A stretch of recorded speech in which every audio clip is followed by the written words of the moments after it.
robbing us. Allow me to explain how our private banks and government work today. First, the Canadian government borrows money from the private banks. They then lend the debt-based money to Canada with compounded interest. The government then continues to increase taxation of Canadians year after year in order to pay back the interest on the exponentially growing national debt. What results is inflation, less real money for Canadians to spend into our economy, and the real money being used to pad the pockets of the banks. Also, the government gave the banks the ability to loan out money that doesn't exist in the form of loans. When a bank gives you a mortgage, which literally means a death pledge, or a loan, they don't actually give you money.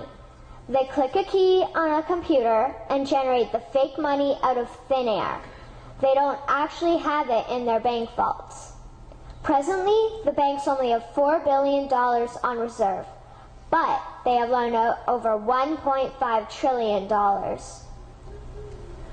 To quote Graham Towers, each and every time a bank makes a loan, a new bank credit is created. New deposits, brand new money. Broadly speaking, all new money comes out of a bank in the form of loans. As loans are debt, then under the present system, all money is debt. What I find interesting is even Jesus, in Matthew 21, drove out the money changers in the temple because they were manipulating the currency to steal money from the people. The private banks are just like the money changers in Matthew 21. They are defrauding and robbing the people of Canada, thus their freedom, and they need to be stopped. How should the banking system work?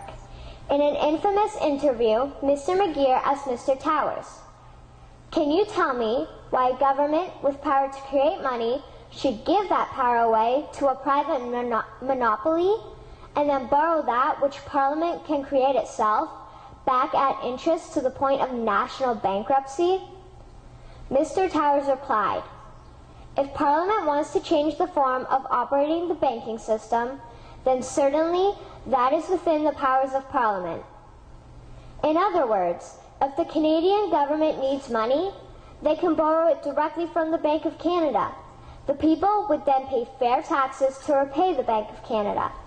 This tax money would in turn get injected back into our economic infrastructure and the debt would be wiped out. Canadians would again prosper with real money as the foundation of our economic structure and not debt money. Regarding the debt money owed to the private banks, such as the Royal Bank, we would simply have the Bank of Canada print the money owing, hand it over to the private banks, and then clear the debt with the Bank of Canada. And yes, we have the power and lawful right to do so." In conclusion, it has become painfully obvious, even for me, a 12-year-old Canadian, that we are being defrauded and robbed by the banking system and a complicit government. What will we do to stop this crime? What will we do to ensure that the next generation will live free and clear of the debt-based economy that enslaves them to the banks? Margaret Mead said the following, and I hope that all of you remember this: "Never doubt that a small group of people can change the world. Indeed, it is the only thing that ever has." Thank you.